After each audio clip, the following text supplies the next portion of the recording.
বর্তমানে বাংলাদেশে কেয়ারটেকার হিসেবে দায়িত্ব পালন করছেন মোহাম্মদ ইউনূস। তবে বাংলাদেশে খুব শীঘ্রই নির্বাচনের প্রয়োজন, তাই ইতিমধ্যেই নির্বাচন করার জন্য তোড়জোড় শুরু হয়ে গেছে।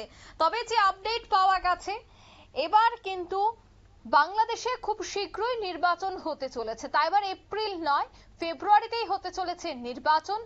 খালিদা পুত্র তারেকের সঙ্গে ইউনূসের বৈঠকও হয়েছে, লন্ডনে বৈঠক হয় দুজনের। আর তাতে কিন্তু এবার আবারও রাজনৈতিক মহল জ্বলে উঠেছে। বিস্তারিত সে বিষয়ে জানবো, টেলিফোন লাইনে যুক্ত হয়ে গেছে প্রতিনিধি সৌম্য মুখার্জি। সৌম্য, খালেদা পুত্র তারেকের সাথে ইউনূসের বৈঠকের সিদ্ধান্ত, আর সেই সংবাদ পাওয়া মাত্রই দেখা গেছে যে খালেদা জিয়ার পুত্রের এই বৈঠককে নিয়ে এই মুহূর্তে রাজনৈতিক পারদ চড়তে শুরু করেছে।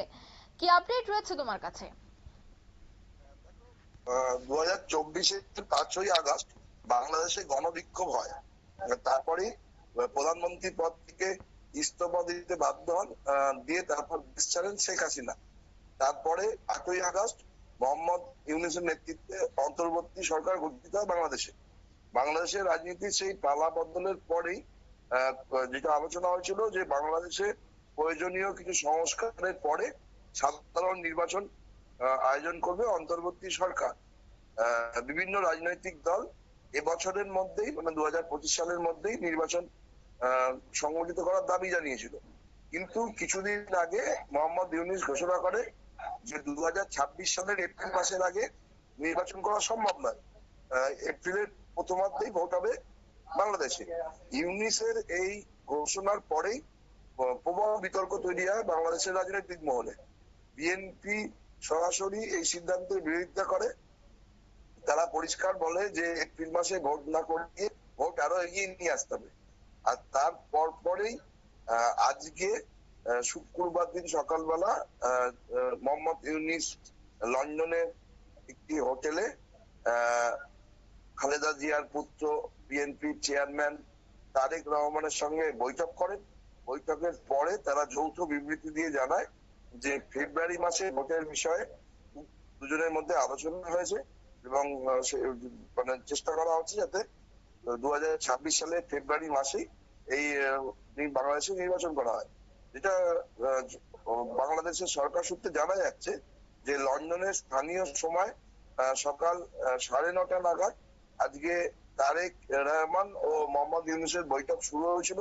10:30 পর্যন্ত 1.5 ঘন্টার ওই বৈঠকে বাংলাদেশের জাতীয় নিরাপত্তা উপদেষ্টা খলিলুর রহমান, মোহাম্মদ ইউনূসের প্রেস সচিব শফিকুল আলম ও বিএনপির স্থায়ী কমিটির সদস্য আমির খসরু মাহমুদ চৌধুরীও উপস্থিত ছিলেন ইউনূস ও তারেকের সঙ্গে।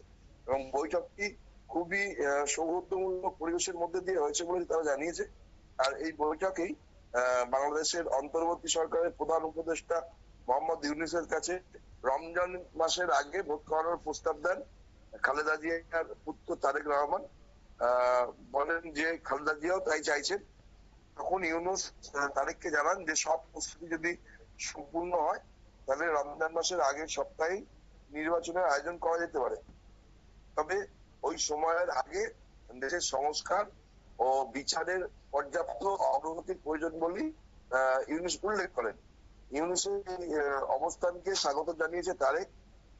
তারা বলছে যে বাংলাদেশ অন্তর্বর্তী সরকারের তরফ থেকে তাদেরকে আশ্বস্ত করা হয়েছে যে ফেব্রুয়ারি মাসেই ভোট করানোর বিষয়ে তারা প্রস্তুতি নিচ্ছে। আর মূলত বিএনপি যে কারণে এই বিরোধিতা করেছিল এপ্রিল মাসে, তাতে ইউনূস সেই দাবিগুলো তাদের মেনে নিয়েছে এবং আশা করা যাচ্ছে যে বাংলাদেশের ভোট ফেব্রুয়ারি মাসেই হবে। তবে বিএনপির সঙ্গে আলাদাভাবে বৈঠক করে ইউনূস এই ঘোষণা করার পরে বাংলাদেশের রাজনৈতিক মহলে বিতর্ক তৈরি হয়েছে। অন্যান্য রাজনৈতিক দলের নেতৃত্ব বলছে যে এই আলোচনাটা মোহাম্মদ ইউনূস যদি দেশের মধ্যে থেকে অন্যান্য সমস্ত রাজনৈতিক দলের কে নিয়ে করতেন তাহলে সেই জিনিসটা অনেক বেশি শোভনীয় হতো। এইভাবে একটা দেশের প্রধান বিরোধী রাজনৈতিক দল হিসেবে পরিচিত বিএনপির সাথে শুধুমাত্র বৈঠক করলো, বাকি কোনো রাজনৈতিক দলের সাথে বৈঠক হলো না, বা অন্যান্য যে সমস্ত সংগঠন যারা গণবিক্ষোভে অংশ নিয়েছিল তাদের সাথে কোনো আলোচনা না করেই এই সিদ্ধান্তের কথা একটা ঘোষণা করা, মোহাম্মদ ইউনূসের উচিত হয়নি। বিষয়টা নিয়ে বিতর্ক চললেও ফেব্রুয়ারিতে মানে রমজান মাসের আগে যদি ভোট হয় তাহলে বাংলাদেশের সব দলই মোটামুটি রাজি হবে বলে আশা করছে ঢাকা। অঙ্কিতা, ধন্যবাদ। অর্থাৎ এপ্রিলে নয়, বাংলাদেশের ভোট হতে পারে ফেব্রুয়ারিতেই, এমনটা এখনো পর্যন্ত জানা গেছে।